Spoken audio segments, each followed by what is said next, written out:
Baik Bapak dan Ibu, mungkin kita akan segera memasuki sesi materi berikutnya. Narasumber kita sudah hadir, Ibu Dewi Sibuya. Siap ya Bapak dan Ibu? Baik, Bapak dan Ibu, selanjutnya adalah materi perilaku hidup bersih dan sehat.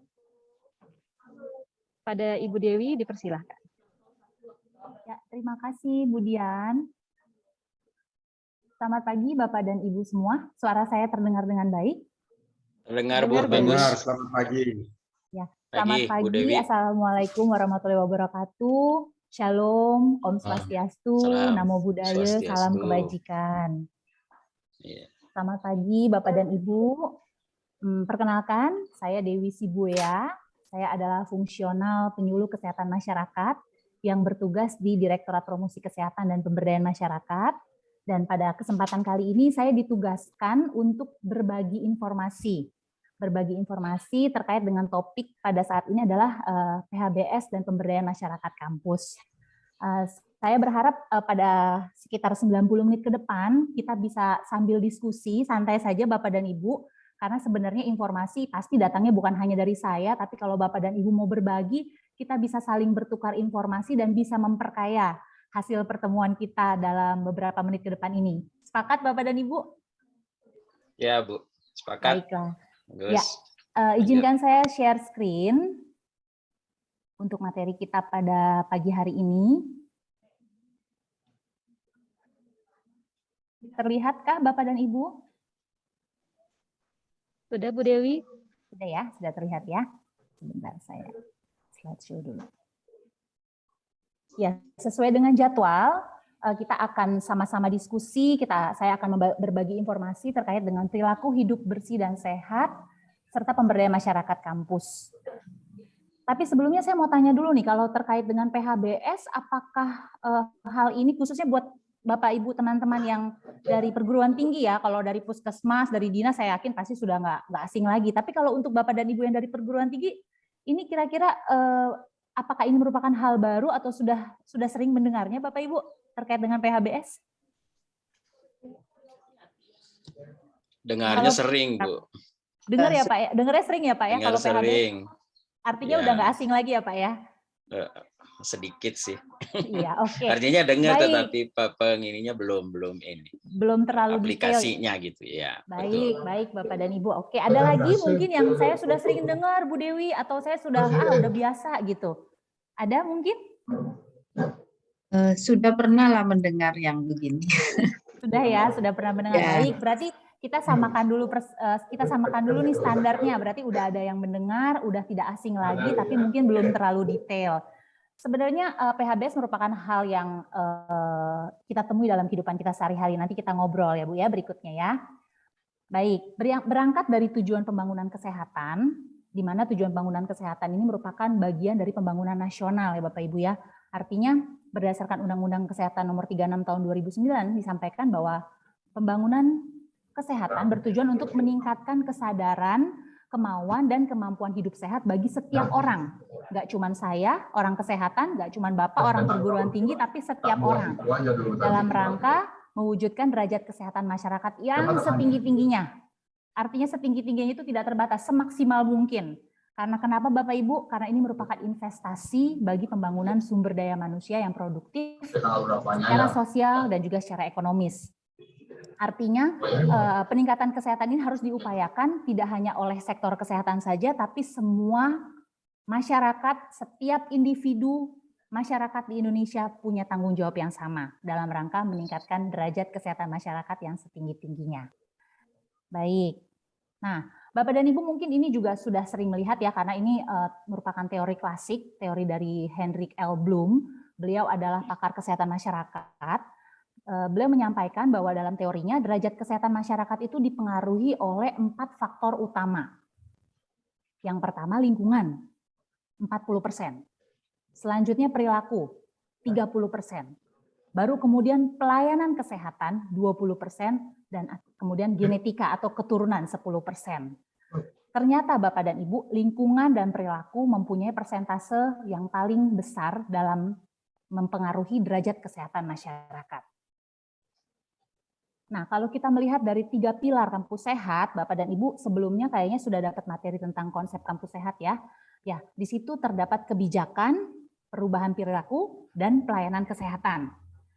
Nah, kalau kebijakan Bapak dan Ibu sudah tahu bahwa ini merupakan dasar dari segala pelaksanaan program. Kalau udah ada kebijakan, sudah pasti ini menjadi satu pegangan ketika kita mau mengusulkan untuk anggaran.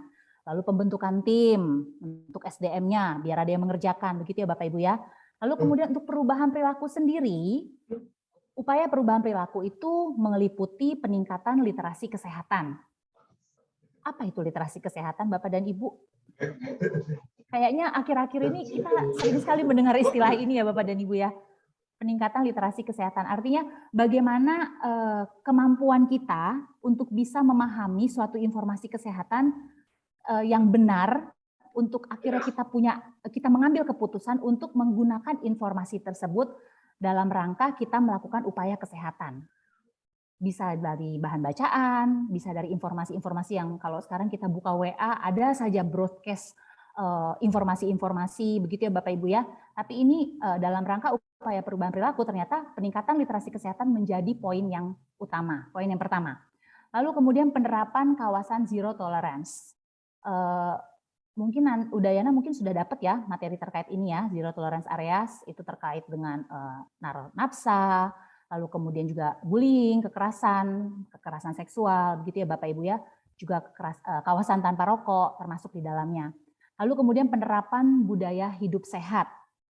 Lalu kemudian terbentuknya agent of change, dan tidak hanya terbentuk tapi juga peningkatan peran agent of change, agen perubahan. Nanti kita akan ngobrol lebih lanjut. Lalu kemudian untuk upaya perubahan perilaku meliputi juga dalam rangka mewujudkan lingkungan sehat, aman, lestari secara konsisten. Nah, ini dia. Kembali lagi ke teori klasik H.L. Bloom tadi bahwa 70% yang faktor yang mempengaruhi determinan kesehatan adalah lingkungan dan perilaku. Oleh karena itu ketika kita melakukan intervensi untuk kedua faktor ini, yaitu lingkungan dan perilaku, maka otomatis akan terjadi peningkatan dalam perilaku melakukan deteksi dini, peningkatan dalam aktivitas fisik, peningkatan dalam konsumsi pangan yang bergizi dan aman, peningkatan dalam hal kebersihan diri dan lingkungan, dan juga tentunya peningkatan dalam melakukan perilaku hidup bersih dan sehat, PHBS. Ya, sekarang nih Bapak, tadi Pak Andi kalau nggak salah ya, tadi bilang baru dengar PHBS-nya saja Bu, tapi belum tahu detail.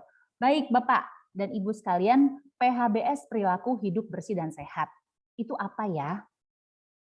Udah jelas perilaku.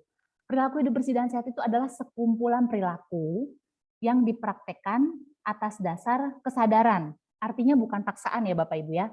Atas dasar kesadaran sebagai hasil pembelajaran yang menjadikan seseorang, keluarga, kelompok, dan masyarakat itu mampu menolong dirinya sendiri di bidang kesehatan, dan tidak hanya sekedar mampu, tapi juga berperan aktif dalam mewujudkan kesehatan masyarakat. Kembali lagi dengan PHBS, maka kita mengasumsikan bahwa dengan melakukan PHBS, maka derajat kesehatan masyarakat akan tercapai. Tidak hanya sebatas batas minimal, tapi juga yang setinggi-tingginya. Nah, kalau di kampus, mungkin saya balik lagi. Kalau di kampus kira-kira yang termasuk PHBS itu perilaku apa ya Bapak Ibu ya? Kalau di lingkungan kampus, ada yang mau memberikan pendapat? Kira-kira apa yang termasuk dalam PHBS? Ya, saya memberikan gambaran ya Bapak Ibu ya, kalau untuk PHBS di kampus misalnya mencuci tangan dengan air mengalir dan sabun, itu termasuk perilaku hidup bersih dan sehat.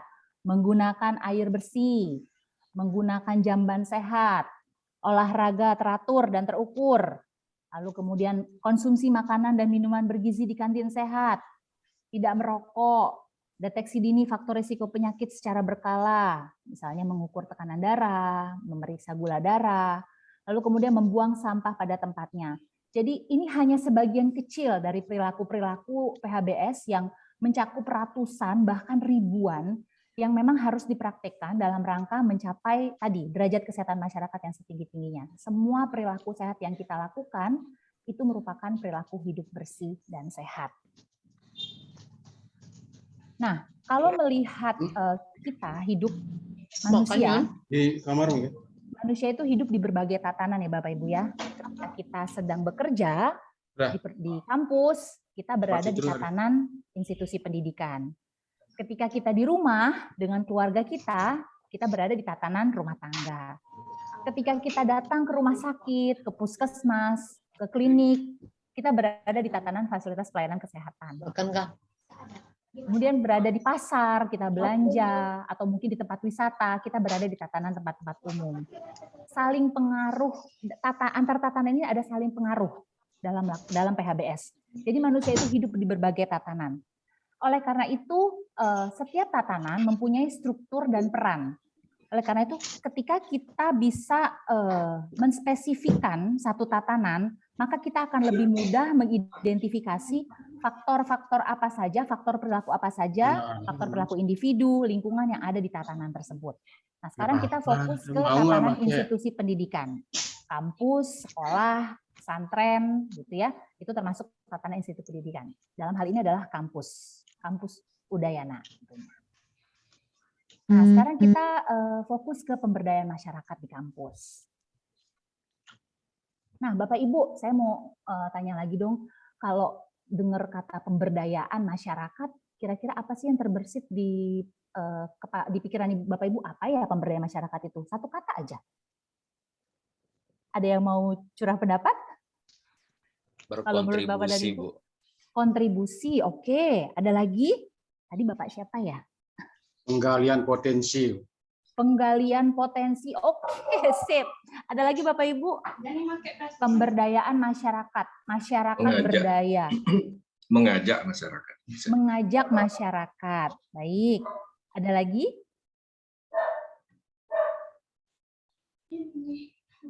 Kurang lebih pemahaman kita sama ya Bapak Ibu ya. Mari kita coba lihat.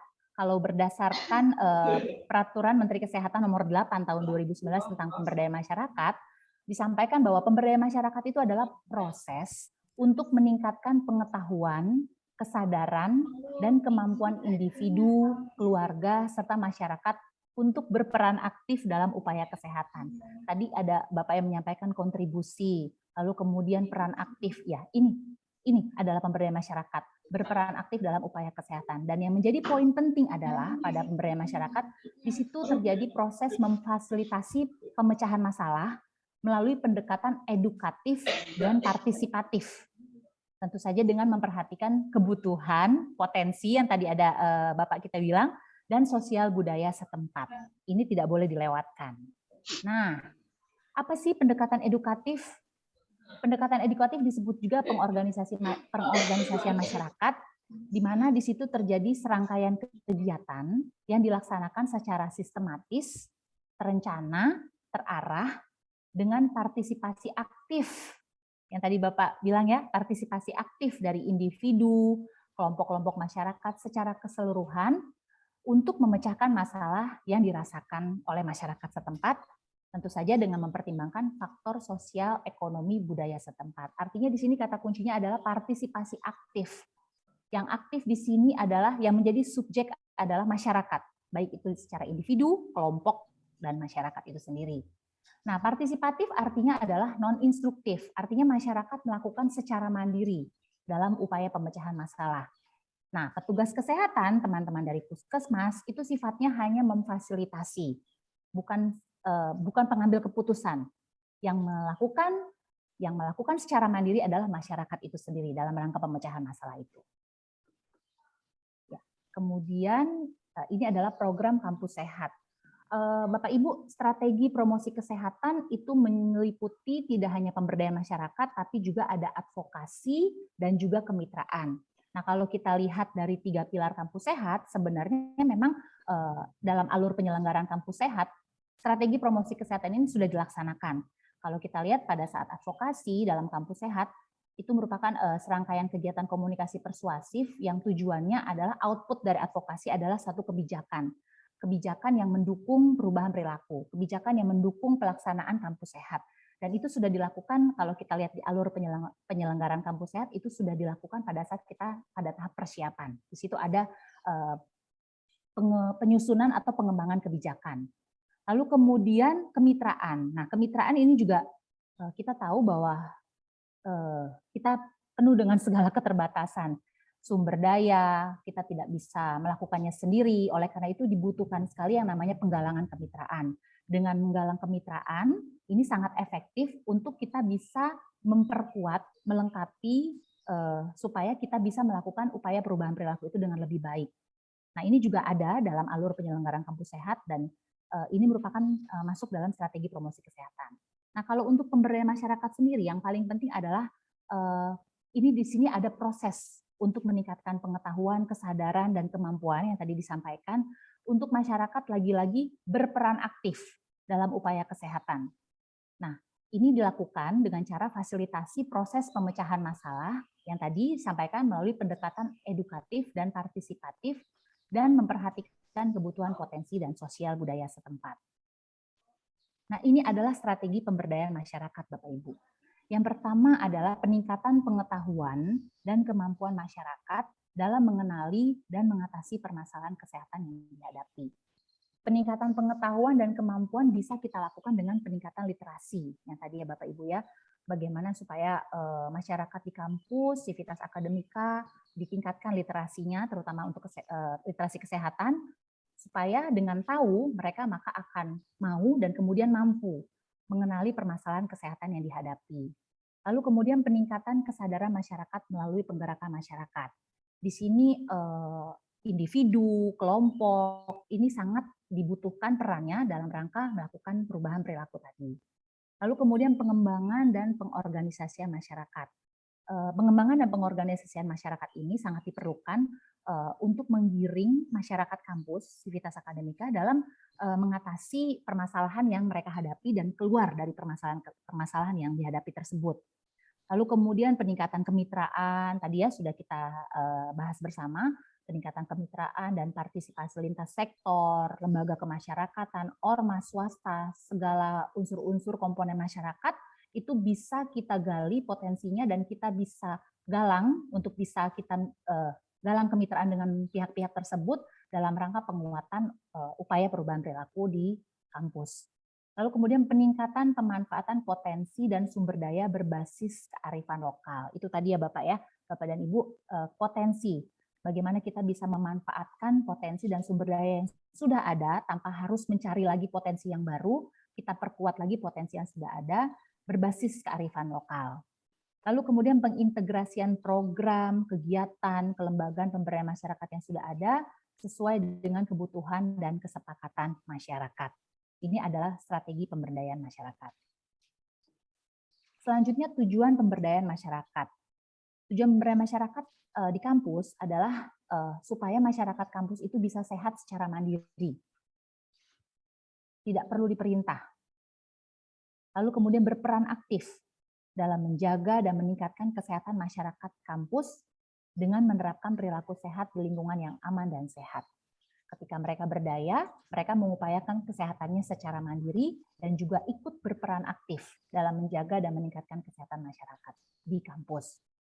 Nah, untuk kegiatan pemberdayaan masyarakat di kampus, itu prinsipnya memang dikembalikan kepada masyarakat di kampus itu sendiri. Artinya, karena yang paling mengetahui permasalahan di tempat Bapak dan Ibu di kampus adalah justru masyarakat di sana. Tapi ini merupakan gambaran bahwa pemberdayaan masyarakat kampus bisa meliputi antara lain peningkatan penerapan dan pembudayaan PHBS. Lalu kemudian perbaikan gizi, penyehatan lingkungan, penanggulangan penyakit menular dan tidak menular, kesiapsiagaan bencana dan krisis kesehatan seperti yang kita sedang alami saat ini ya Bapak Ibu ya, kesehatan jiwa, dan ini semua terangkum dalam kegiatan-kegiatan pokok yang ada dalam kampus sehat.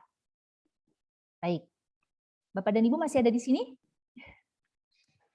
Masih Bu, silakan. Oke, siap. Masih. Ya, kita lanjut Masih ya Bapak setia Ibu ya. kok. Kita Masih tetap setia ya Bapak Ibu ya. Terima Masih kasih. setia. ini bedanya Pak Gede Suwarto kalau penyuluh menyampaikan ini. Kita tertegun gitu ya, terkesima. Silakan Bu, lanjut. Iya, Silakan, makasih silakan, Pak, lanjut, Bu Dewi. makasih. Baik, Oke, sekarang kita masuk ke penyelenggaraan pemberdayaan masyarakat kampus. Baik Bapak dan Ibu, kita mau membahas secara spesifik terkait dengan pemberdayaan masyarakat kampus. Kita sharing aja ya Bapak Ibu ya. Nah, sasarannya siapa? Sasaran pemberdayaan masyarakat kampus adalah sasaran primer, yaitu individu, kelompok, masyarakat di lingkungan kampus tentunya. Ada mahasiswa, ada dosen, staf, komunitas di wilayah kampus, bahkan pedagang, pekerja, karyawan, itu semua adalah merupakan sasaran dari pemberdayaan masyarakat kampus. Lalu kemudian metodenya seperti apa? Disesuaikan. Jika sasarannya ada individu, maka kita melakukan komunikasi interpersonal, konseling. Lalu kemudian ketika kita mau memberdayakan secara kelompok, maka kita bisa menggunakan metode diskusi, demonstrasi, ceramah, tanya jawab, peer group. Nah, kemudian ketika kita melakukan pemberdayaan masyarakat, kelompok atau masyarakat di kampus, itu tadi kita melakukan pendekatan edukatif dan partisipatif. Tentu saja jangan lupa kita juga harus memanfaatkan media yang disesuaikan dengan metode yang digunakan. Kalau misalnya kita melakukan konseling, kita bisa pakai media lembar balik. Lalu kemudian kalau kita misalnya melakukan metode dengan pendekatan edukatif, kita bisa melakukan pertemuan gitu ya, pertemuan yang cukup besar dengan skala agak besar, kita bisa menggunakan bahan presentasi seperti yang saya lakukan saat ini, film, video yang menarik, kemudian yang pada intinya adalah mendukung untuk proses dari metode pemberdayaan masyarakat itu tadi. Nah, ini merupakan pihak-pihak yang berperan dalam penyelenggaraan pemberdayaan masyarakat. Di sini ada tenaga pendamping. Tenaga pendamping adalah tenaga yang sudah dilatih, yaitu adalah Bapak dan Ibu semua. Seseorang yang memiliki kemampuan untuk mendampingi serta membantu proses pengambilan keputusan yang dilakukan oleh masyarakat dalam proses pemberdayaan masyarakat. Perannya sebagai apa? Sebagai katalisator dalam pemberdayaan masyarakat, kemudian sebagai penghubung dengan sumber daya yang dapat dimanfaatkan, sebagai pendamping dalam penyelesaian masalah kesehatan, sebagai pendamping nanti dalam pelaksanaan pemantauan dan evaluasi, juga pendamping masyarakat melakukan pendekatan kepada pemangku kepentingan terkait. Artinya sifatnya di sini adalah mendampingi, tapi mereka adalah orang-orang yang memang sudah terpapar atau sudah dilatih dan sudah mengetahui secara komprehensif terkait dengan penyelenggaraan kampus sehat ini. Lalu kemudian kader. Kader ini adalah orang-orang yang dipilih dan dilatih untuk menggerakkan masyarakat kampus agar berpartisipasi dalam pemberdayaan masyarakat. Mungkin ini bisa merupakan agent of change tadi ya, kader-kader kampus, kader-kader kesehatan di kampus. Mereka ini berperan untuk menggerakkan masyarakat supaya berperan serta dalam upaya kesehatan sesuai kewenangannya. Kemudian dia juga menjadi penggerak masyarakat agar memanfaatkan UKBM dan pelayanan kesehatan dasar yang ada di kampus. Kan biasanya kalau saat ini mungkin kalau misalnya UNUT sudah mempunyai fasilitas layanan kesehatan tingkat pertama, mungkin pemanfaatannya hanya sebatas pada saat mereka sedang sakit saja misalnya. Untuk cek kesehatan tidak terlalu banyak dilakukan karena merasa nggak apa-apa, baik-baik saja begitu ya. Nah ini nanti kader-kader inilah yang menggerakkan mereka untuk mau melakukan upaya atau perilaku cek kesehatan secara rutin dan berkala. Lalu pengelola UKBM, mereka juga bisa menjadi berperan sebagai pengelola UKBM. Lalu juga sebagai penyuluh kesehatan masyarakat. Kemudian pencatat kegiatan pemberdayaan masyarakat dan pelapor jika misalnya ada permasalahan atau kasus kesehatan setempat kepada tenaga kesehatan. Nah, ini merupakan tahapan dari pemberdayaan masyarakat Bapak Ibu. Dimulai ada 6 tahapan dari pengenalan kondisi kampus, lalu kemudian survei mawas diri atau SMD, musyawarah masyarakat kampus, perencanaan partisipatif, pelaksanaan kegiatan, dan pembinaan kelestarian. Ini nanti akan kita bahas satu persatu. Nah, untuk pengenalan kondisi kampus. Di sini kita lihat dulu kita kenali dulu kondisi kampusnya sendiri. Bagaimana karakteristiknya, sistem pembelajarannya. Kalau sekarang mungkin dominasinya sistem pembelajaran online ya Bapak Ibu ya, secara daring. Lalu kemudian kondisi elemen dasar kampusnya, sarana dan prasarana yang terkait kesehatan ada di kampus, ada apa saja kira-kira yang sudah tersedia. Lalu kemudian yang paling penting juga data kesehatan masyarakat di kampus, kemudian kegiatan-kegiatan di kampus yang mendukung kesehatan, itu semua diinventarisir dalam rangka untuk mengenali kondisi kampus. Lalu kemudian tidak hanya di kampusnya sendiri, kita juga harus melakukan pengenalan untuk kondisi masyarakat di lingkungan kampus. Kita bisa bekerja sama atau meminta datanya kepada pihak puskesmas setempat, atau kemudian kita juga melihat bagaimana profil desa atau kelurahan, bagaimana lokasinya, bagaimana data potensi desa atau kelurahan, lalu data kesehatan, permasalahan kesehatan yang ada, lalu kemudian kita lihat secara keseluruhan. Artinya kita tidak hanya melihat di dalam, tapi juga kita melihat kondisi masyarakat di lingkungan kampus itu sendiri. Lalu kemudian terkait konsep kampus sehat, SMD ini sebenarnya merupakan proses assessment ya Bapak Ibu yang dilakukan pada awal dalam rangka mengidentifikasi permasalahan yang ada dan dilakukan oleh kader. Lalu kemudian untuk selanjutnya dilakukan kesepakatan permasalahan apa yang mau diatasi. Jadi SMD ini merupakan kegiatan pengenalan lingkungan kehidupan masyarakat di kampus. Lalu kemudian pengumpulan dan pengkajian masalah perilaku, kebiasaan, lalu kemudian faktor-faktor risiko yang terjadi terkait dengan masalah kesehatan. Ini juga didampingi oleh petugas kesehatan atau puskesmas wilayah setempat. Nah, yang paling penting tahap SMD adalah pra-SMD. Di sini dilakukan pembekalan keterampilan dan dilakukan dengan berkoordinasi bersama puskesmas atau pustu dan pemerintahan desa. Di situ dilakukan identifikasi permasalahan kesehatan yang ada di kampus, kemudian ditetapkan prioritas permasalahannya. Setelah itu disusun instrumen SMD-nya, lalu disepakati jadwal untuk melakukan SMD dan sasarannya siapa, dan penetapan sasaran responden serta lokasinya. Nanti kita akan lihat lebih detail lagi ya Bapak Ibu ya. Lalu kemudian pelaksanaan SMD-nya di sini memberikan pertanyaan kepada sasaran responden untuk kita tahu lebih dalam terkait dengan permasalahan yang ada dihadapi oleh masyarakat kampus tersebut. Tidak hanya itu, dilakukan juga observasi pengamatan terhadap lingkungan yang kira-kira terkait dengan permasalahan tersebut. Lalu kemudian dilakukan rekapitulasi. Di sini kita merekap hasil SMD, di mana di situ ada pewawancara, dan di situ ikut melakukan SMD kepada sasaran yang sudah ditetapkan. Nah, ini Bapak Ibu, ketika kita menentukan prioritas masalah kesehatan.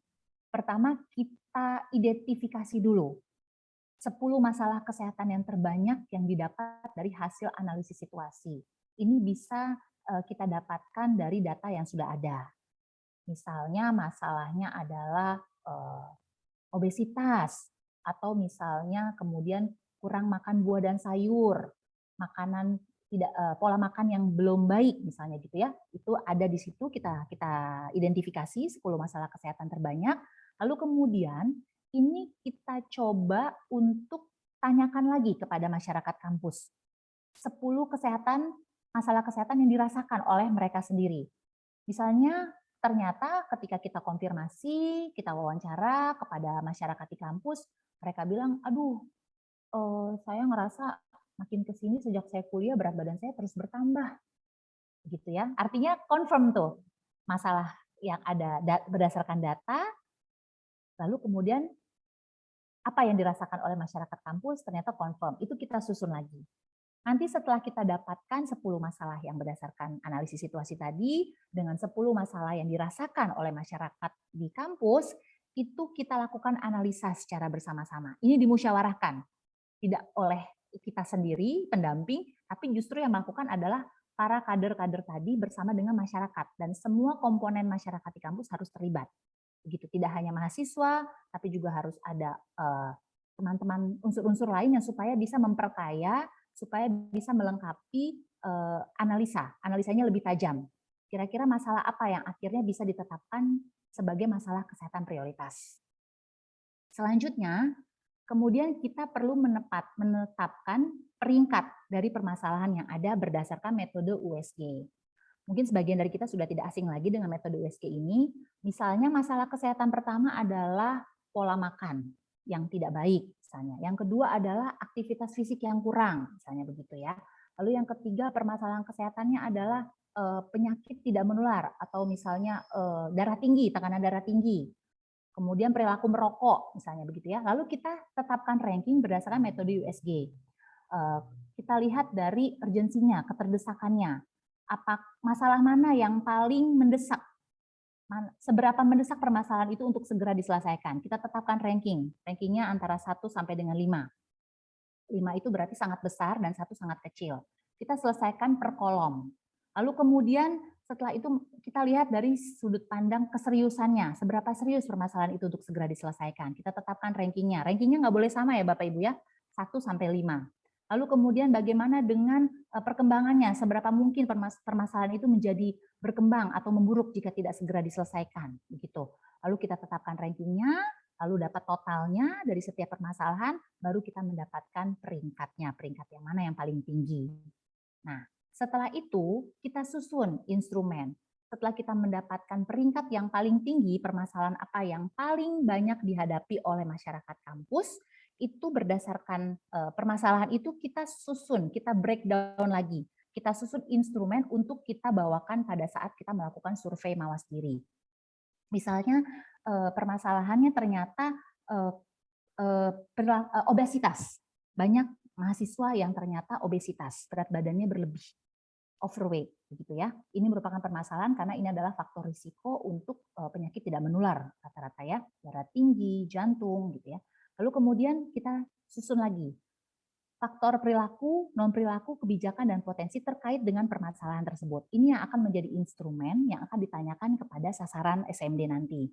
Misalnya faktor perilakunya karena kurangnya pengetahuan tentang tentang makanan sehat, misalnya begitu. Lalu kemudian makan makanan cepat saji yang menjadi makanan keseharian, misalnya gitu. Sehari-hari mereka makan makanan cepat saji, namanya mahasiswa, mungkin mereka banyak tugas, yang apalagi sekarang GoFood, GrabFood gitu ya Bapak Ibu ya, tinggal klik-klik. Saya aja sering banget menggunakan fasilitas itu kalau udah nggak sempet masak gitu ya Bapak Ibu ya. Ini juga menjadi ketika saya bicara begini tantangan buat diri sendiri juga begitu. Lalu kemudian kita pesen, gampang kan? Makanan yang gampang aja lah, apalagi yang promo-promo itu ternyata itu adalah merupakan kategori makanan-makanan yang tidak sehat, itu yang dipesan. Itu merupakan perilaku mereka. Lalu kemudian ternyata mereka jarang melakukan aktivitas fisik. Alasannya karena lagi pandemi misalnya begitu. Ternyata memang Bapak Ibu saya tidak melihat dari hasil survei, tapi saya sendiri karena pandemi ini sering WFH, lalu kemudian banyak alasan untuk tidak keluar, itu sangat efektif untuk meningkatkan berat badan. Nah ini bisa menjadi satu permasalahan yang bisa menjadi prioritas untuk dapat segera diatasi. Lalu kemudian tadi faktor perilakunya, faktor non perilakunya misalnya tadi tidak tersedianya tempat jualan makanan sehat misalnya, karena rata-rata memang makanan fast food gitu. Atau kemudian non perilaku itu misalnya jarak antara tempat tinggal mereka gitu dengan pasar misalnya jauh, membutuhkan waktu yang cukup lama, harus naik, apalagi kalau di Bali kalau saya tidak salah mungkin kendaraan umum jarang sekali Bapak Ibu ya, tapi untungnya sekarang ada Gojek gitu ya. Kalau dulu kan harus untuk naik kendaraan umum seperti bis, angkot, itu mungkin hampir tidak ada gitu ya. Nah, itu yang terjadi. Itu menjadi salah satu faktor penyebab non perilaku. Lalu kemudian lihat dari kebijakannya, apakah ada kebijakan-kebijakan yang mendukung, bisa dituliskan di situ untuk memperkaya informasi yang ada. Lalu kemudian potensi yang dimiliki dalam rangka mengatasi permasalahan tersebut. Itu disusun dalam suatu instrumen. Nah, instrumen inilah yang akan kita bawa untuk ditanyakan kepada sasaran. Yang pasti sasarannya terkait dengan permasalahan tersebut ya Bapak Ibu ya. Tentu saja kita menanyakan instrumen ini kita sasar kepada orang-orang yang memang mengalami permasalahan tersebut. Lalu kemudian dilakukanlah wawancara kepada sasaran berdasarkan instrumen yang sudah dibuat tadi. Setelah dilakukan wawancara oleh para kader, kemudian didapatkanlah rekapitulasi. Setelah itu direkap. Dan jangan lupa Bapak Ibu ketika menyusun pertanyaan dalam instrumen perlu diperhatikan keseragaman sifat pernyataannya. Jangan sampai ada perbedaan sifat. Misalnya ada yang kalimat positif, ada yang kalimat negatif. Ketika kita menggunakan kalimat negatif, misalnya perilaku tidak melakukan aktivitas fisik gitu. Jangan sampai nanti pertanyaan keduanya adalah makan makanan bergizi sesekali. Jangan, tapi diseragamkan supaya nanti didapatkan hasil yang akurat. Nah, ini adalah rekapitulasi hasil SMD yang tadi direkap berdasarkan instrumen yang telah diisi pada proses SMD, dilakukan rekapitulasi, dilihat faktor penyebab atau risiko yang paling banyak dilakukan dan ditemukan masyarakat, dengan memberikan checklist. Sudah dapat, lalu kemudian setelah itu kita melakukan musyawarah masyarakat kampus. Nah, musyawarah masyarakat kampus ini kita untuk mendapatkan rekomendasi kira-kira prioritas masalah apa yang akan diselesaikan. Nah, kegiatan ini dilakukan untuk membahas hasil SMD tadi. Kita membangun kesepakatan. Nah, jangan lupa pada saat melakukan musyawarah masyarakat kampus ini, yang tadi saya sampaikan bahwa melibatkan semua unsur yang ada di perguruan tinggi yang ada di kampus. Dari mulai pimpinan, kemudian juga dari mulai mahasiswa, perwakilan dari mahasiswa, pegawai, semua unsur yang ada di perguruan tinggi, sivitas akademika harus ikut terlibat dalam proses musyawarah tersebut. Kemudian nanti di sini dibahas hasil SMD tadi, dibangun kesepakatan untuk melakukan upaya penanggulangan masalah kesehatan yang tadi yang diperoleh dari SMD. Kemudian kita juga di situ dilakukan pemutakhiran informasi terkait potensi yang dimiliki, lalu kemudian menggalang partisipasi masyarakat untuk mendukung kegiatan. Sama halnya dengan SMD dilakukan juga dilakukan pra SMD, di MMK juga dilakukan pra MMK. Di sini kita telaah kembali hasil rekapitulasi SMD tadi, lalu kemudian kita buat jadwal pelaksanaan MMK, lalu kemudian kita menetapkan siapa saja peserta yang akan diundang. Nah, tadi itu ya, yang tadi saya sampaikan bahwa kita harus melibatkan semua unsur dan pastikan mereka semua hadir, begitu. Lalu kemudian pada saat pelaksanaan dilakukan sosialisasi program kesehatan dan hasil SMD, lalu disepakati urutan permasalahan yang hendak ditangani, lalu kemudian disepakati kegiatan apa yang akan dilakukan untuk mengatasi permasalahan tersebut, dilakukan juga pemetaan data, informasi, potensi yang ada, dan kemudian menggalang partisipasi masyarakat kampus untuk mendukung pemberdayaan masyarakat kampus. Nah, ini dia jadwal MMK-nya, ditetapkan waktunya, kegiatannya, pelaksananya siapa, alat dan bahan yang dibutuhkan, peran kadernya apa, lalu siapa PJ dalam kegiatan-kegiatan tersebut. Nah, ini adalah hasil yang disampaikan pada saat MMD, adalah hasil SMD dulu, yang tadi ya, perilaku, non-perilaku, di breakdown di sini, lalu kemudian disampaikan juga potensi yang dimiliki, hasil pengamatan ketika kita melakukan SMD, dilakukan juga tuh tadi Bapak Ibu observasi. Ketika kita datang mungkin kita melakukan wawancara di tempat kos mereka atau di rumah mereka, kita amati misalnya tentang rokok. Dia bilang, oh enggak, saya tidak merokok kalau di rumah. Ternyata pas kita lihat di mejanya ada asbak isinya puntung rokok. Begitu, itu menjadi catatan kita, begitu ya. Lalu kemudian kalau misalnya mereka bilang mereka tidak terlalu tidak terlalu melakukan, jarang melakukan perilaku-perilaku tidak sehat, kita bisa amati apakah benar lingkungannya mendukung untuk melakukan perilaku. Misalnya lingkungan yang bersih, apakah lingkungan mereka memang benar bersih, itu di situ kita amati. Itu menjadi catatan untuk memperkaya analisa kita. Nah, kemudian kita menetapkan kegiatan pokok di kampus berdasarkan sasaran. Kita lihat permasalahannya apa, lalu perilaku saat ini. Misalnya perilaku saat ini jarang makan makanan sehat atau sering makan makanan cepat saji. Perilaku yang diharapkan adalah yaitu tadi, tidak lagi makan makanan cepat saji misalnya, atau mengurangi makan makanan cepat saji. Kegiatan pokoknya apa? Misalnya kita mau melakukan kegiatan pokok yang terkait dengan itu tadi ya. Misalnya kita menyiapkan bazar makanan sehat, dilakukan setiap Jumat atau setiap hari Sabtu, misalnya begitu. Lalu kemudian supaya itu bisa meningkatkan perilaku dari mahasiswa atau masyarakat kampus untuk bisa mempunyai kesempatan untuk mendapatkan makanan yang sehat, begitu. Lalu kemudian ini adalah penetapan kegiatan pokok yang kita tetapkan berdasarkan sasaran tadi. Nah, ini adalah perencanaan partisipatif. Bapak dan Ibu, semakin spesifik kita merancang perencanaan, maka akan semakin tinggi tingkat keberhasilannya. Di sini kita tetapkan kegiatannya, lalu kemudian tujuannya apa dari kegiatan tersebut, siapa sasarannya, misalnya tadi ya, bazar makanan sehat, kegiatannya bazar makanan sehat, tujuannya apa?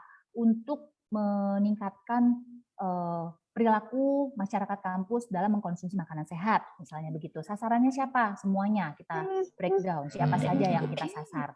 Penanggung jawabnya siapa? Misalnya untuk penanggung jawab bazar ini dari fakultas mana, begitu ya. Lalu kemudian petugas yang terlibat siapa saja, dananya berapa, jadwal kegiatannya kapan. Jadi kita spesifikkan perencanaan partisipatif ini agar bisa dilakukan bersama. Nah, ini pelaksanaan kegiatannya bisa dilakukan melalui kegiatan UKBM atau kegiatan pemberdayaan masyarakat lainnya secara swakelola, lalu dilakukan pencatatan dan pelaporan pelaksanaan kegiatan. Nah, ini pembinaan kelestarian. Di sini ditujukan untuk menjamin supaya pemberdayaan masyarakat itu dapat berlangsung secara berkesinambungan sesuai dengan tujuan yang ingin dicapai. Nah, ini melalui beberapa tahapan, yaitu dari mulai pertemuan berkala, orientasi bagi kader, lalu kemudian sosialisasi, penerbitan peraturan lokal, pemantauan, serta evaluasi. Ini tentu saja dilakukan sesuai dengan kebutuhan dan dilakukan bersama-sama dengan tim pendamping. Nah, ini adalah tantangan dan peluang dalam melakukan pemberdayaan masyarakat kampus dalam rangka mewujudkan kampus sehat. Yang pertama adalah perlu komitmen. Komitmen, dukungan kebijakan, disertai dengan sarana dan prasarana yang mendukung pembinaan perilaku hidup bersih dan sehat di kampus, serta keberlanjutannya. Ini sih Bu, yang Bapak Ibu ya, yang sering menjadi kelemahan kita. Kadang-kadang kita melakukan suatu program, selesai, beres, puas, lalu kemudian kita lupa untuk menjaga keberlanjutannya. Nah, ini perlu ada komitmen. Kemudian pemberdayaan masyarakat kampus dalam upaya terlaksananya budaya perilaku hidup bersih dan sehat di lingkungan kampus mewujudkan sumber daya manusia yang sehat, produktif, dan unggul.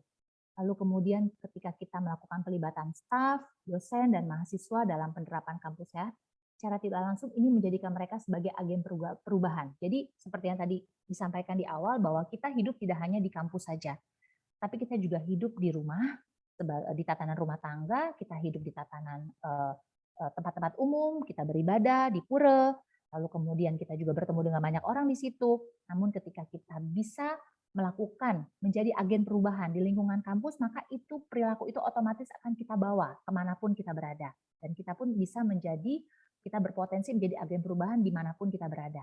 Dan ini juga tentu saja tidak hanya mempengaruhi kesehatan kita sendiri, tapi juga bagi keluarga dan masyarakat sekitar, sehingga yang tadi tujuan pembangunan kesehatan, kita juga ikut bisa berkontribusi secara maksimal dalam rangka mencapai tujuan pembangunan kesehatan tadi. Baik, Bapak dan Ibu, kampus mempunyai kontribusi dalam mewujudkan masyarakat yang sehat. Terima kasih, demikian dari saya. Mohon maaf kalau ada kata-kata yang salah, mungkin ada yang mau didiskusikan, kita sama-sama sharing, silahkan. Mbak Dian. Terima kasih Bu Dewi atas pemaparannya yang luar biasa. Bapak dan Ibu, dipersilahkan jika ada yang ingin didiskusikan bersama. Mumpung ada ahlinya nih, bagaimana cara memberdayakan masyarakat kampus. Ada yang raise hand, silakan Ibu Karisma Sukmayanti. Baik, Silakan terima Ibu Karisma. kasih. Ya, selamat pagi. Selamat pagi Ibu. Selamat pagi. Mahasiswa nih ya, mahasiswa? Enggak. Sasaran kita semuanya dosen Bu. Kayak mahasiswa ya? Iya. Ya, mungkin saya salah satu yang muda, jadi saya ucapkan juga selamat pagi untuk para senior saya di Rukun. Bukan, masih muda Mbak kelihatan Dian. imut-imut. Makanya saya bilang kayak mahasiswa. Iya. Jadi saya bisa dipanggil Ima. Saya kebetulan dosen di psikologi, jadi bahasan yang disampaikan Ibu Dewi menarik sekali. Kebetulan juga kami di psikologi punya fokus keunggulan adalah cultural health psychology, jadi bahasan mengenai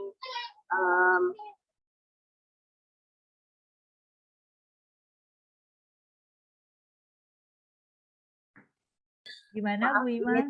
Gak ya, apa-apa. ya, jadi topik tentang PHBS ini menjadi salah satu juga topik bahasan karena kami juga di psikologi ada mata kuliah prevensi promosi kesehatan, kemudian ada psikologi. Maaf Bu Ima, suaranya sepertinya kurang jelas ya? Benar nggak Mbak Dian? Oh iya. Ya. Oke. Itu baru jelas. Oh, oke, baik. Ya, saya ulangi ya Bu. Jadi yang ingin saya tanyakan sebenarnya adalah terkait tadi instrumen. Mungkin ini karena kebetulan saya di psikologi, jadi tadi sempat saya tertarik tentang non perilaku. Ternyata di situ di slide sudah tertulis jelas yang dimaksud non perilaku adalah aspek lingkungan. Nah, yang saya tanyakan, apakah instrumen tersebut sudah baku? Artinya Udayana ketika akan menyelenggarakan ini sudah tinggal mengadaptasi instrumen yang ada atau dapat memodifikasi instrumen tersebut berdasarkan analisis situasi yang ada di kampus Udayana. Begitu Ibu. Terima kasih. Baik, terima kasih Bu Ima untuk pertanyaannya. Ada lagi mau langsung dijawab aja atau bagaimana Mbak Dian? Langsung aja, Bu. Langsung aja. Langsung saja ya. Langsung Oke. aja Bu Dewi. Makasih Bu Ima. Untuk instrumen, sebenarnya kalau dibilang baku, inilah yang kami lakukan pada saat melakukan pemberdayaan. Tapi kembali lagi, memang ini merupakan instrumen ini sudah menggambarkan secara keseluruhan hal-hal apa saja yang perlu digali ketika kita melakukan SMD, faktor perilaku, faktor non perilaku. Namun jika misalnya Bu Ima dan teman-teman di psikologi ingin membreakdown kembali apa saja yang termasuk dalam faktor non perilaku itu, bisa disesuaikan untuk mendapatkan hasil analisis yang lebih tajam. Jadi begitu. Artinya bisa dikatakan sifatnya mungkin fleksibel asalkan tidak menyimpang dari tahapan pemberdayaan masyarakat itu sendiri. Yang penting adalah kita bisa, kan pada prinsipnya kita membuat instrumen yang bisa menggali sedalam-dalamnya informasi yang ada di masyarakat. Begitu ya. Nah, artinya memang ketika memang instrumen itu mau kita perkaya lagi untuk mendapatkan informasi yang lebih banyak lagi, dan yang paling tahu situasi di lapangan kan adalah Bapak dan Ibu sebagai kader, sebagai pendamping. Itu bisa dimodifikasi. Yang penting tadi itu, kita tidak lari dari prinsip-prinsip yang sudah ditetapkan dalam proses pemberdayaan masyarakat itu sendiri. Begitu. Kira-kira ada lagi Mbak Ima, atau mungkin ada Bapak Ibu lain yang punya pendapat yang berbeda, atau mungkin mau memperkaya lagi? Ya, silakan Bapak dan Ibu. Jika mau disambung diskusinya. Aja. Ya, kita diskusi aja. Kita sama-sama yang tadi saya sampaikan, pasti bukan hanya saya nih yang berbagi informasi. Saya akan mendapatkan informasi lagi dari Bapak dan Ibu. Dan pertanyaan Mbak Ima ini menjadi satu bahan diskusi juga dengan teman-teman yang lain begitu. Dengan teman-teman saya di Promkes gitu. Ada lagi? Gimana Mbak Ima? Boleh menyambung Mbak Iya, Dian? silakan. Oke. Jadi kalau dari beberapa kajian psikologi memang terkait dengan perilaku hidup sehat itu memang tantangan. Jadi kadangkala ini contoh pribadi saja. Misalnya saya sudah tahu gitu. Misalnya saya sudah tahu, oh hidup sehat itu begini. Nah dalam satu periode sudah dilakukan, tapi relapse lagi. Ingat lagi dapat materi dari Bu Dewi, oh iya benar, mesti begini nih, oh ya yang itu, besok relapse lagi, balik lagi gitu. Nah itu salah satu kajian kalau ya menjadi kalau dari aspek internal pribadi diri individu memang banyak faktor determinan dalam diri individu yang bisa berkontribusi mengapa perilaku sehat itu tidak konsisten, kan begitu ya, kira-kira begitu dari kajian psikologinya. Jadi itu yang salah satu mendasari pertanyaan saya terkait instrumen itu apakah mungkin dimodifikasi. Jadi mungkin dari aspek psikologinya seandainya memang begitu demikian situasi yang terjadi, artinya ada faktor dari dalam diri, misalnya saya malas, saya tahu sih ada kantin sehat tapi saya senangnya makanan yang ini karena lebih enak, atau saya udah makan tapi karena ajakan teman seperti itu. Jadi ada faktor internal misalnya motivasi, kemudian saya atau efikasi diri, saya nggak terlalu yakin saya bisa dapat menjalankan atau menerapkan hidup sehat di kampus seperti itu misalnya Bu. Jadi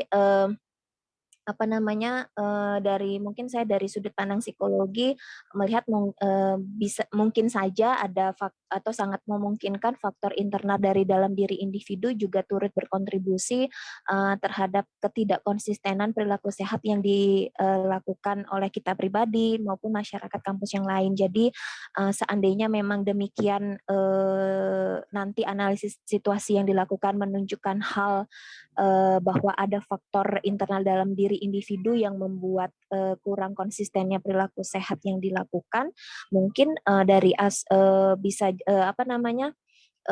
dari kaji untuk mengencourage mendorong itu bisa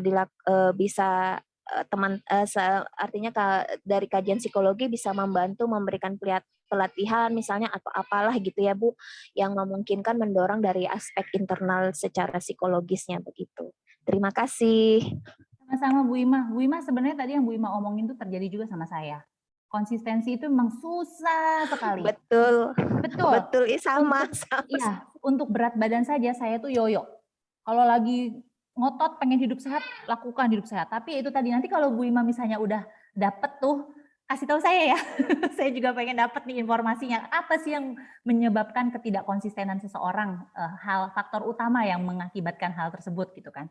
Lalu kemudian terkait dengan tadi instrumen, sebenarnya kan prinsipnya untuk SMD ini kan kita mau menetapkan prioritas masalah, begitu ya.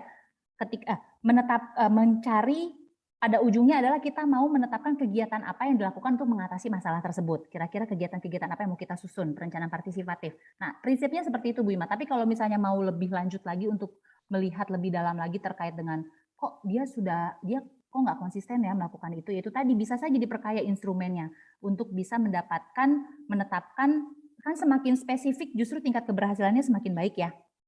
Ketika kita tahu menggali informasinya semakin dalam, maka kita akan lebih mudah lagi lebih tepat lagi menyusun atau merencanakan kegiatan yang memang benar-benar pas, tepat sasaran dan bermanfaat.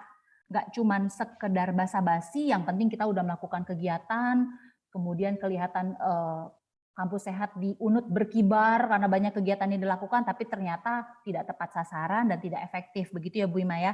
Tapi kemudian ketika Bu Ima punya inisiatif untuk bisa lebih memperdalam lagi, lebih menggali lagi kondisi dari sasaran, nah itu pasti udah bisa dipastikan bahwa kita akan bisa menetapkan kegiatan yang juga lebih tepat sasaran lagi begitu.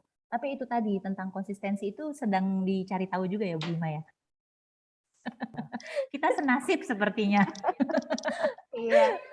Baik, Terima kasih Bu begitu. Dewi. Sama-sama Bu Ima. Bagaimana Mbak Dian? Ada lagi Bapak Ibu, kita ngobrol-ngobrol lagi. Bener. Kayaknya konsisten itu emang susah ya Bu, apalagi menjadikan budaya hidup sehat itu butuh waktu sepertinya. Makanya kita harus membiasakan tiap hari, kita ingatkan lagi diri kita, ingatkan lagi. Semoga menjadi budaya yang melekat akhirnya. Ya. Lalu kemudian komunitas juga sangat mempengaruhi ya Bu Dian ya, dengan siapa kita bergaul. Kalau kita bergaulnya dengan orang yang memang demen makan makanan tidak sehat, itu udah pasti. Kalau di kantor Bu Dian tahu sendiri kan, kita pesen GoFood yuk. Kayaknya kalau nggak ikutan pesen, kayaknya nggak sama gitu sama mereka gitu kan. Akhirnya ikutan pasti tergoda.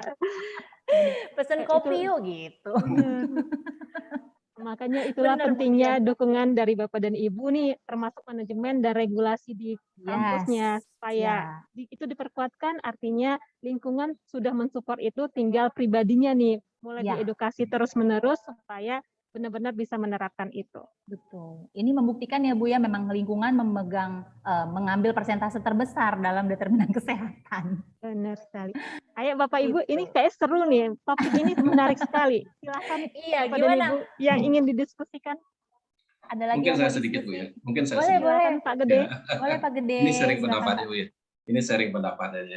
Iya, boleh Pak, boleh Pak.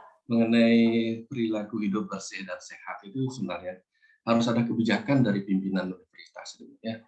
Itu yang penting, karena kalau tidak ada kebijakan dari pimpinan universitas yang dijabarkan oleh pimpinan fakultas masing-masing, itu agak sulit.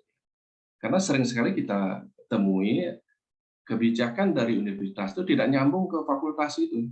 Gitu. Ya mungkin ada faktor-faktor apalah yang menyebabkan demikian. Nah, itu yang penting harus ada kebijakan. Nah, di samping itu harus sesering mungkin kita lakukan komunikasi. Ya, komunikasi baik ke warga kampus, baik ke sesama dosen, pegawai maupun mahasiswa. Karena karakter warga kampusnya kan beda-beda, ya. Karakter warga kampusnya beda-beda.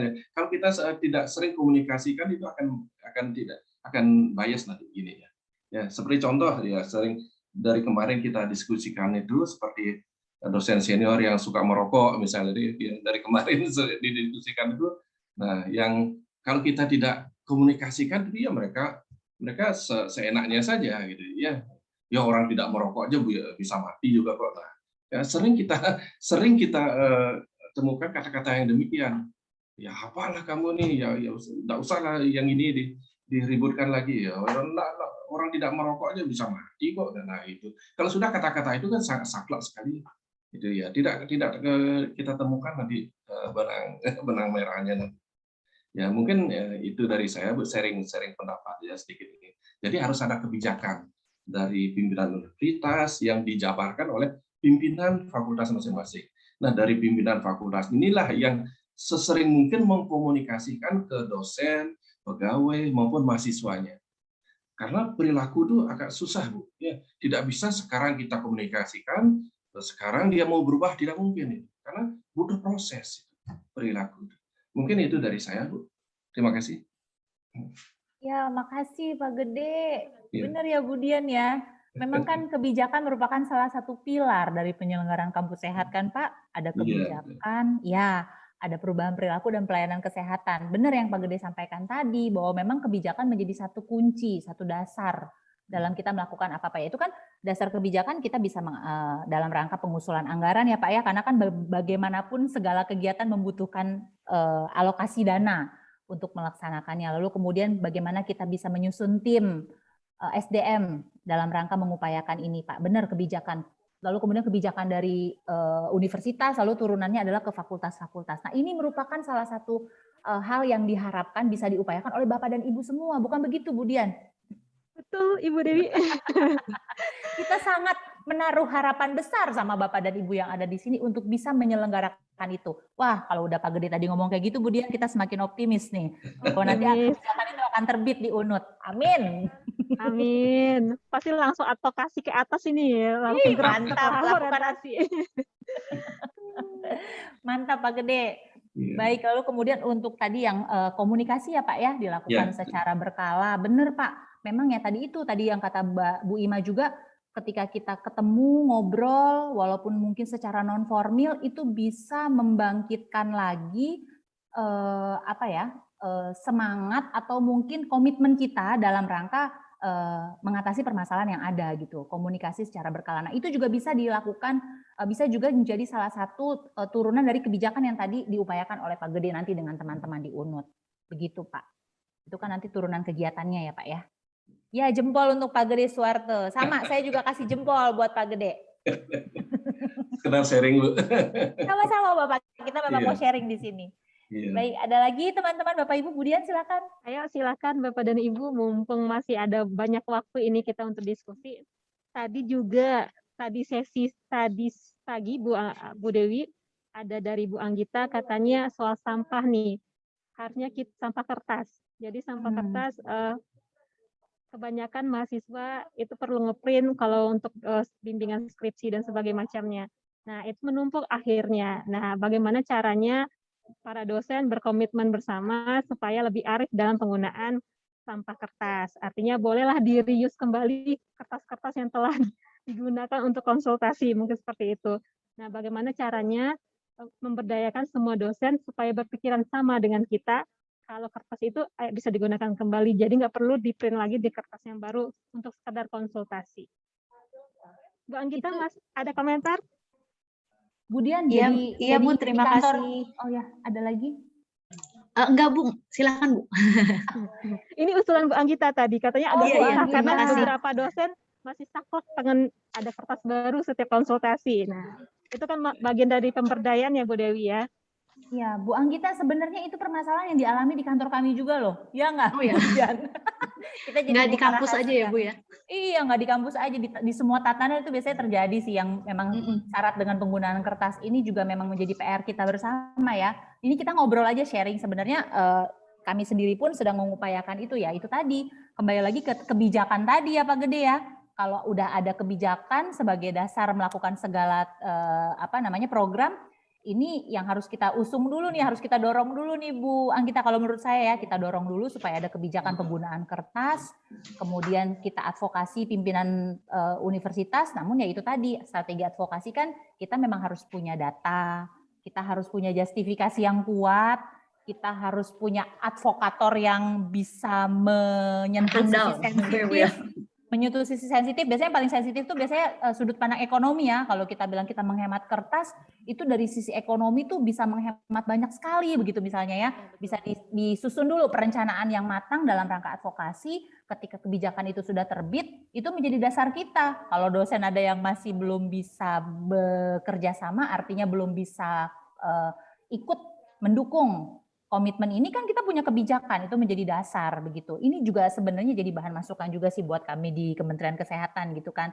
Perlu dipikirkan juga untuk hal tersebut, karena memang ini kan dampaknya tidak hanya sekedar penghematan saja ya Bu Anggita ya, tapi juga ke hal-hal yang lain gitu. Berapa pohon yang kita gunakan untuk kertas satu rim begitu kan, kalau kita suka ngobrol soal itu. Kalau saya sih sekarang untuk pribadi, kalau untuk kebutuhan pribadi saya suka pakai kertas yang sudah digunakan sebelumnya, di print di baliknya begitu. Iya. Saya tidak tahu sih itu memberikan dampak yang baik atau tidak, tapi setidaknya ada usaha lah begitu. Walaupun Begitu sedikit ya, Bu Anggita. Iya betul betul. Bu. Sebetulnya- Tapi jangan lupa setelah advokasi harus ada sosialisasi juga ya Bu ya. Iya, betul. Iya. Kalau nggak tahu juga ada kebijakannya Iya gimana. betul betul. Kalau di Implementasinya. Udayana sebetulnya nanti bisa ditambahkan oleh Bapak Ibu senior saya yang lain, sudah ada kebijakan itu kok Bu. Jadi kayak Oh, sekarang udah ada kalau ya? ujian, ya kalau ujian format apa segala macam itu semuanya bisa soft file.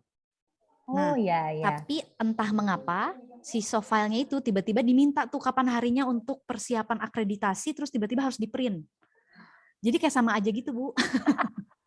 Cuma masalah waktu aja ya Bu Anggita ya. Iya, jadi sebenarnya udah aturannya udah ada, semuanya serba online, ngisi form, nyetor skripsi gitu ya Bu.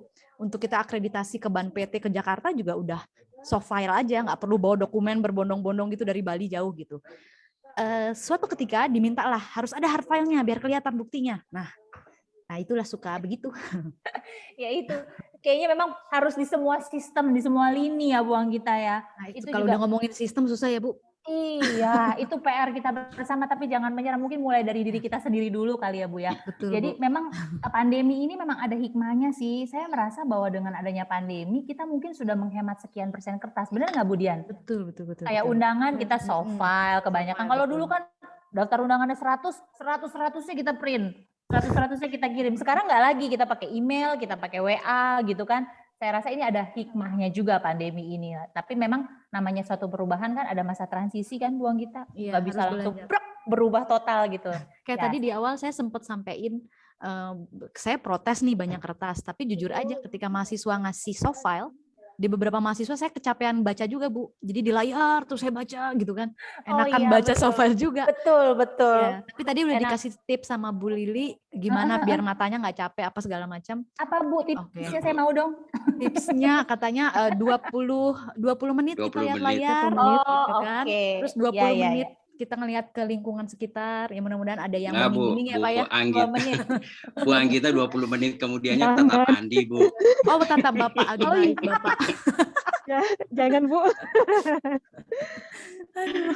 Ya, Begitulah, ini Bu. memang Iya, anu iya, ya Bu iya. Dewi, Bu Iya, menarik iya, Bu Pak Andi. Anggita tadi. Menarik Bu Anggita tadi memang yang dia sampaikan bahwa ketika selesai dari pimpinan bahwa kita semua sudah ini di Udayana berbasis lain gitu ya. Jadi dengan cukup dengan soft ininya saja kita kirim soft file dan lain sebagainya. Tiba-tiba kementerian meminta yang hardnya gitu. Nah, jadi Bu Dewi ini tugasnya jangan hanya membreakdown ini ke Dibalikin ke kami, Bu ke Dewi. kampus. Bu Dewi sama Bu Jadi, Dian dong Pak, berdua. Ya, nggak tahu lah. Kalau Dian dari kemarin, sekarang Bu Dewi yang ada di depan saya. Jadi ini udah Bu, dari Bu, De- kemarin-kemarin. Bu Dewi harusnya ya teman-teman Kemenkes itu jangan breakdownnya ke kampus saja. Jadi sebaiknya juga ya ke sebelah juga Bu, ke Senayan tuh di Kemendikbud juga beritahu tentang hal begini. Menarik memang Bu tentang limbah. Jadi kalau tadi Pak Gede Suwarto menyampaikan ke kita bahwa sebaiknya memang ini top down ya. Jadi ada selesai dari pimpinan ke bawah. Saya setuju itu dengan ada SK yang mengatur tentang policy tersebut dalam bentuk SK ya, surat keputusan. Namun demikian justru saya melihatnya dari sisi yang Ibu tadi sampaikan bahwa untuk hal menuju dari hidup bersih dan sehat ini itu perlu adanya literasi yang kuat. Artinya kita yang pada diri sendiri lebih dulu yang tertanam referensi tersebut untuk hidup bersih. Nah, saya mencontohkan Bu pada ini sharing saja. Dari tadi kita Pak, sharing ya, jadi saya juga mencoba sharing Bu. Saya fungsional laboratorium Bu. Tentunya saya berhadapan dengan mahasiswa, peneliti maupun masyarakat luas yang datang ke laboratorium membawa sampel gitu Bu. Nah, sampelnya ini kebetulan saya di nutrisi ternak ya, nutrisi dan makanan ternak. Yang paling ini Bu, limbah yang paling nyata itu rumen, cairan rumen. Cairan rumen ini kan dari perut sapi gitu, dari perut dari ruminan. Nah, itu Bu, kalau tidak memang diantisipasi dari awal, nah kadangkala yang si peneliti atau mahasiswa kita ini, jadi memang harus setelah selesai ya harus misalnya kita harus menggiringnya dia setelah selesai ini 25 menit ke depan itu diinikan di kloset misalnya kan gitu, buang di toilet dalam kondisi tertutup.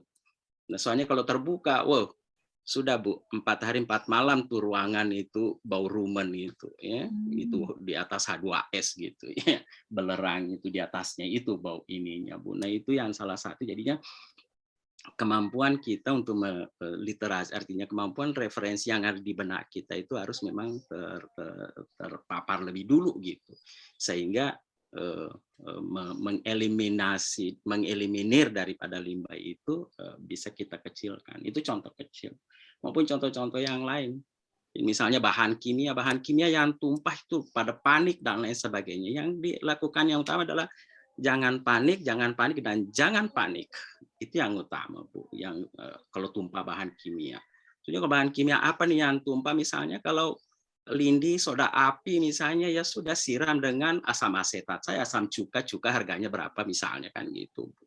Itu contoh kecil. Atau tumpahan asam kuat, asam sulfat atau KNO3 dan lain sebagainya. Ya sudah taburi cepat dengan bubuk kapur. Nggak usah beli yang harga 4 juta sekian dengan bikarbonat, cukup ya kapur yang saya kemarin kita juga antar.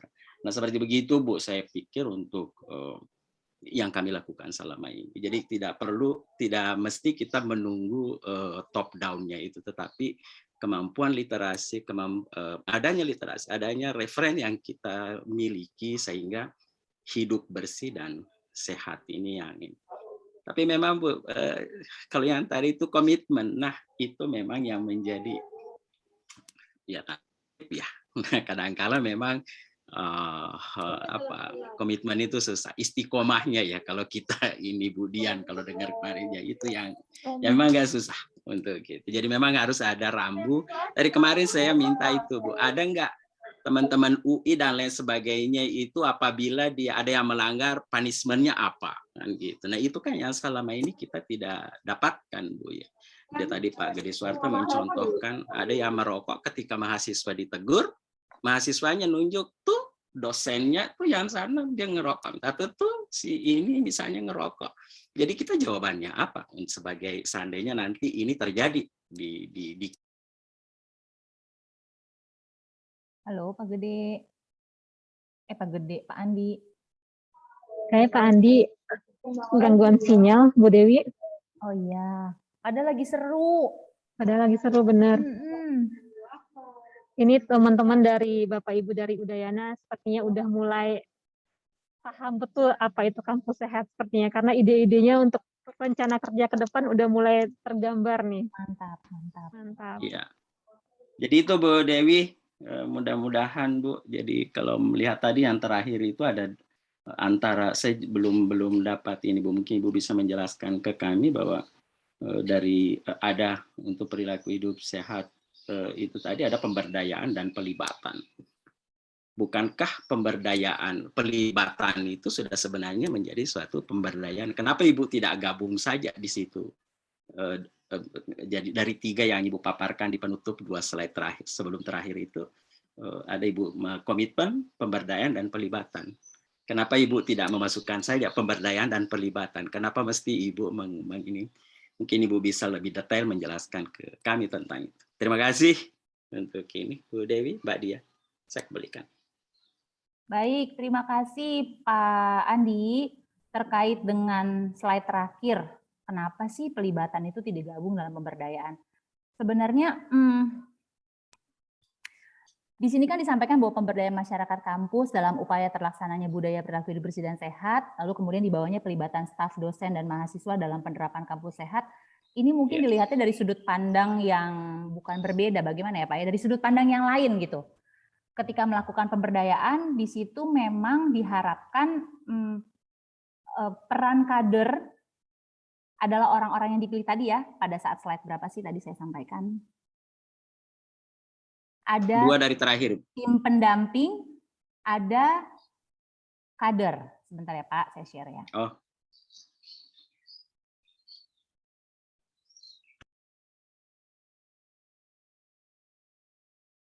Ya, dalam penyelenggaraan pemberdayaan masyarakat kampus, itu melibatkan ada tenaga pendamping, ada kader. Nah, pada saat kader adalah orang yang dipilih, mereka adalah agent of change dan dilatih untuk menggerakkan masyarakat kampus agar berpartisipasi dalam pemberdayaan masyarakat.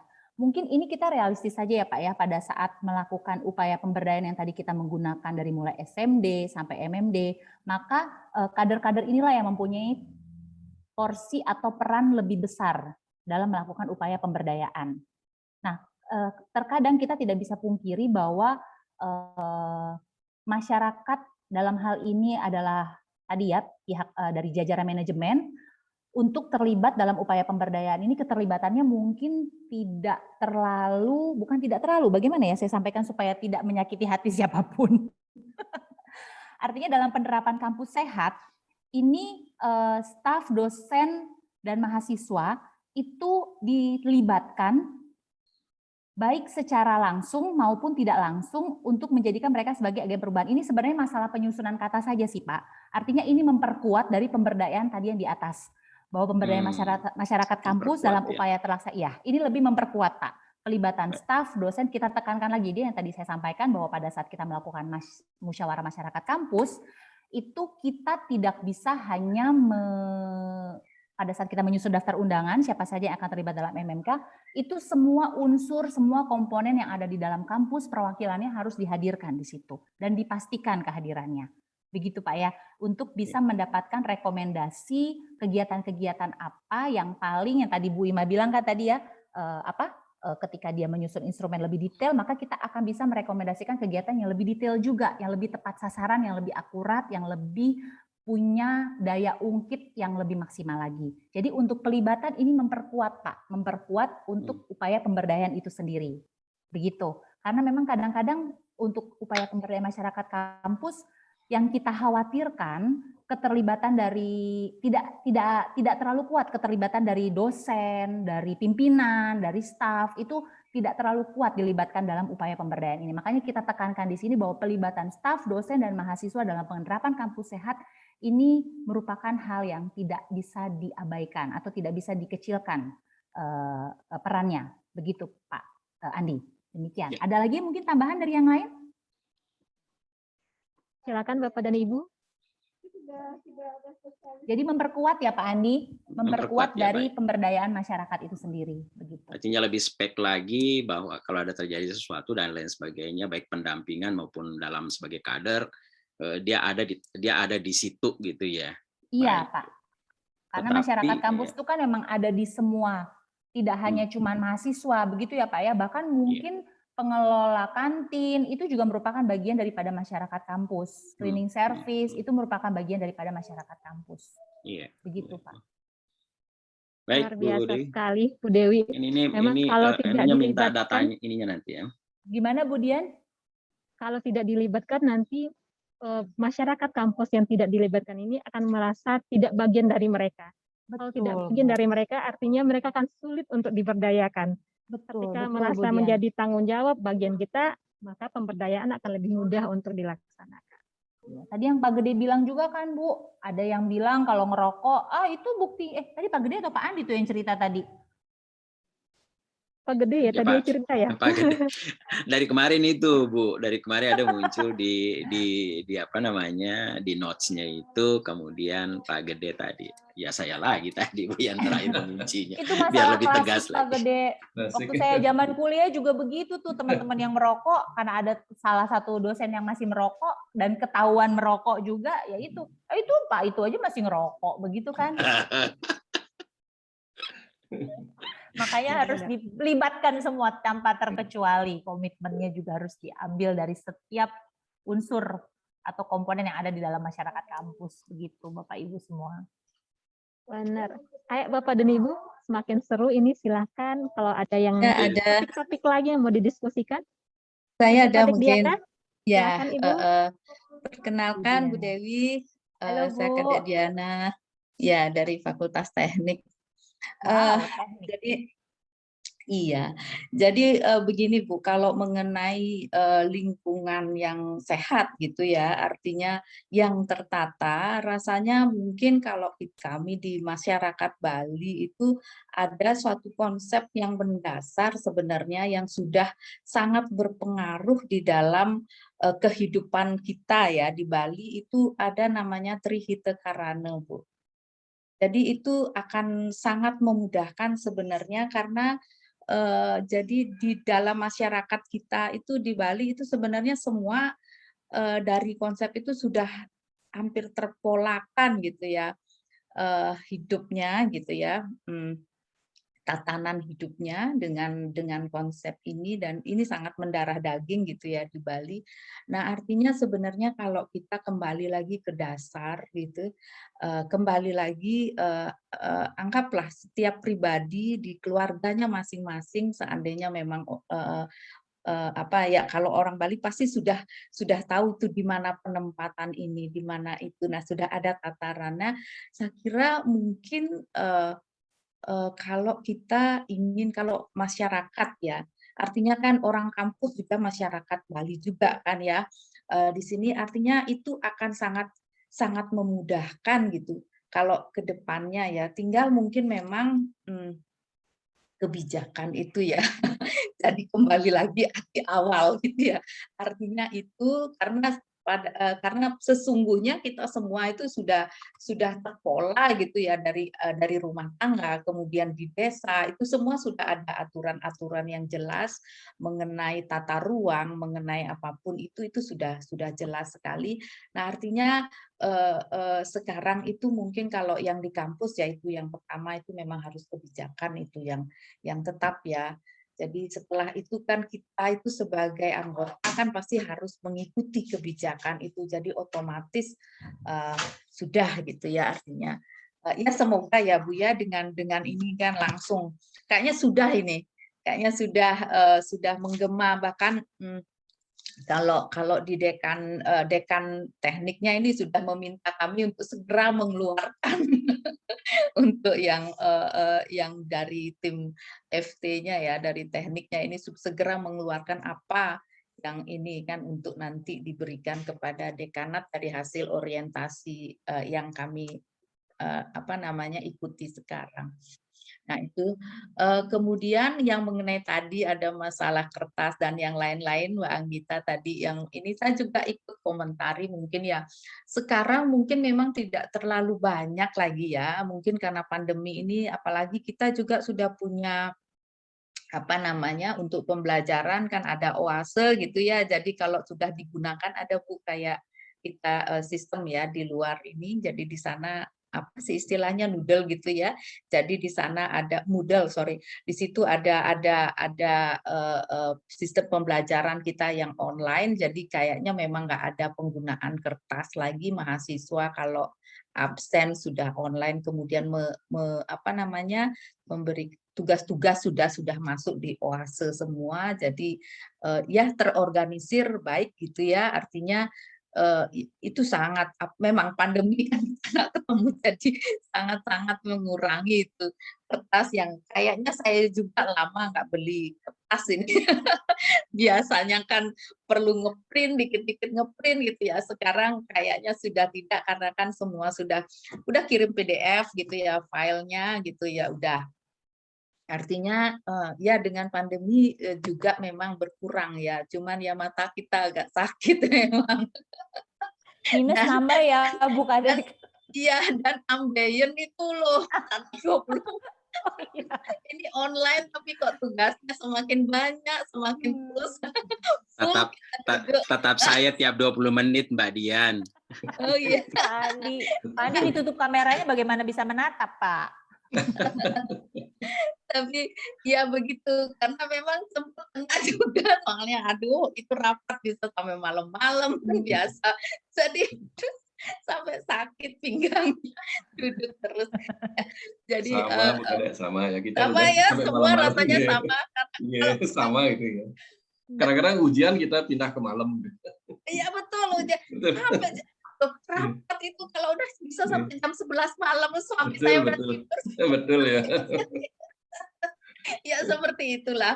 Iya. Tapi nggak apa-apa, karena kita kan memang intinya kita ingin maju ya kampus kita, jadi ya enggak masalah ya, karena kita juga salah ya anggota kampus lah ya yang ingin kampus kita semakin ke depannya semakin baik, semakin maju. Ya, artinya seperti itu yang ingin saya sharingkan Bu Dewi, dari yang tadi komen-komennya banyak, cuman saya nggak ada kesempatan tadi ngomong semua raise hand, saya tunggu dulu sampai semuanya selesai.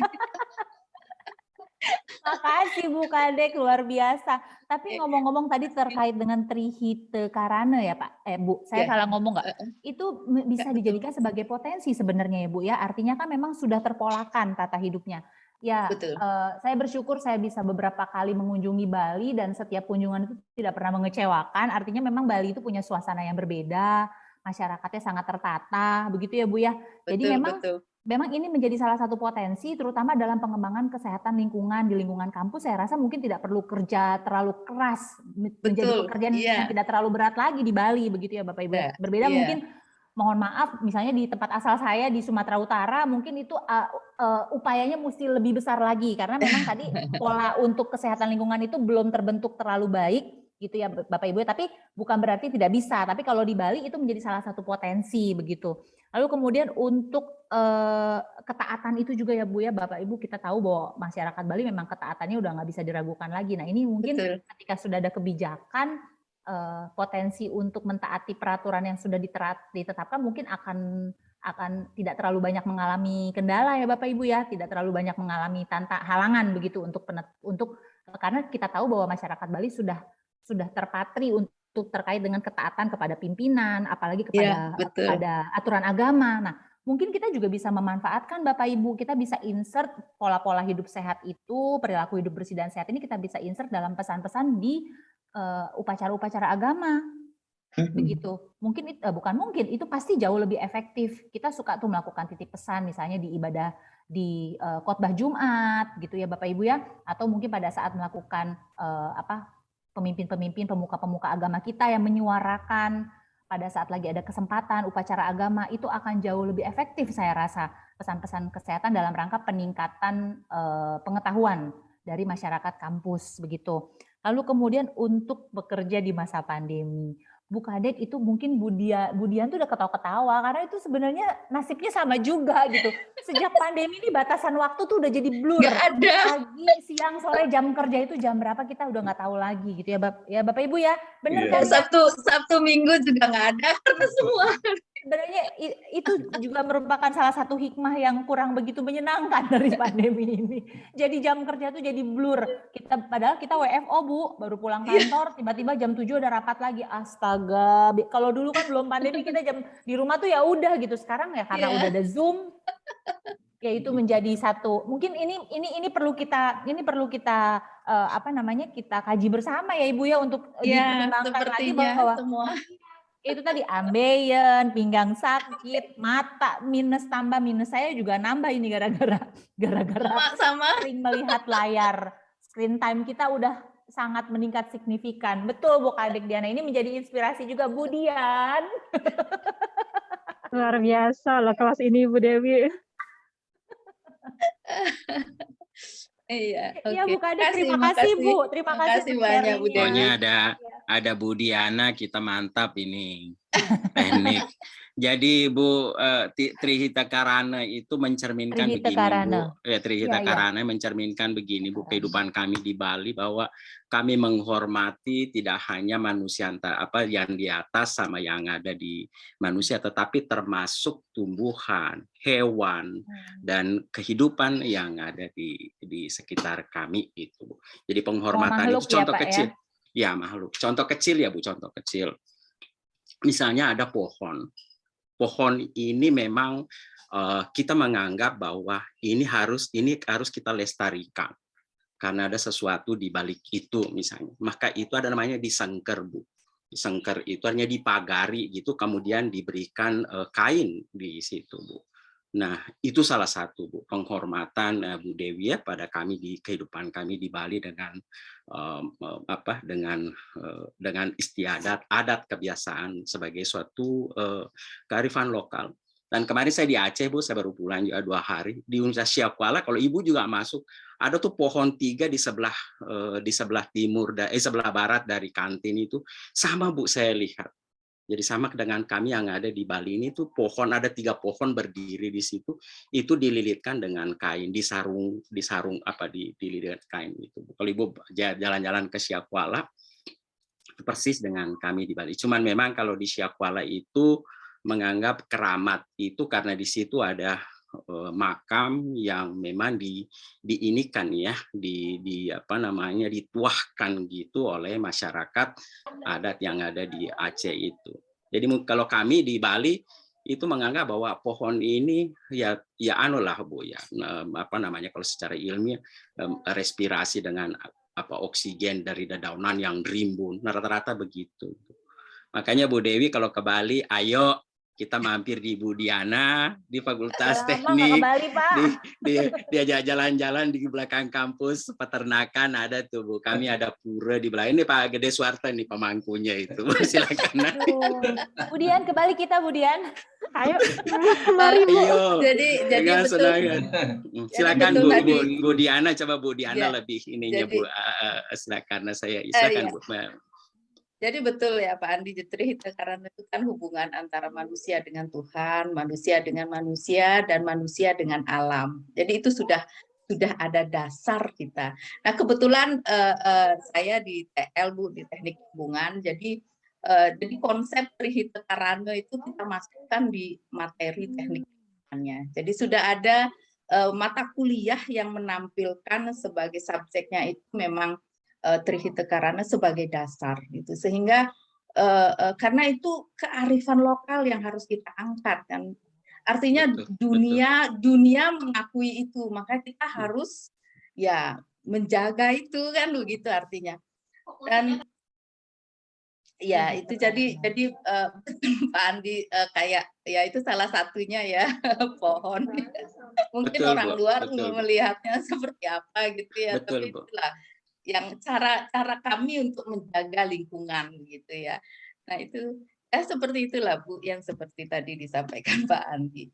Makasih. Jadi Bu Diana, Bu, saya nyambung Bu Diana dan Bu Dewi. Jadi kebetulan saya di peternakan, Bu, sama dengan Pak Gede Suwarta ya. Kami tentu hewan ternak ini butuh sumber pakan hijauan, Bu. Nah, ada tuh bunut, Bu ya. Bunut itu sesbani ya. Jadi itu di masyarakat di Bukit Pecatu itu memang sengaja, Bu, disengker itu karena dia memberikan nomornya ada di situ hijauan. nggak sih di Itu grup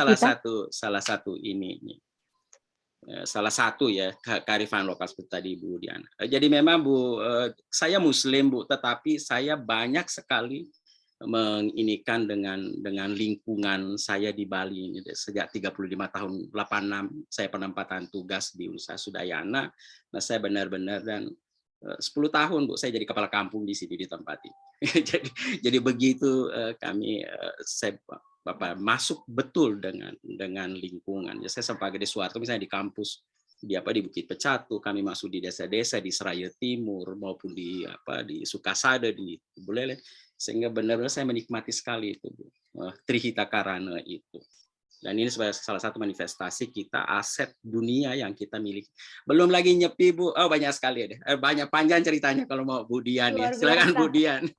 Silakan.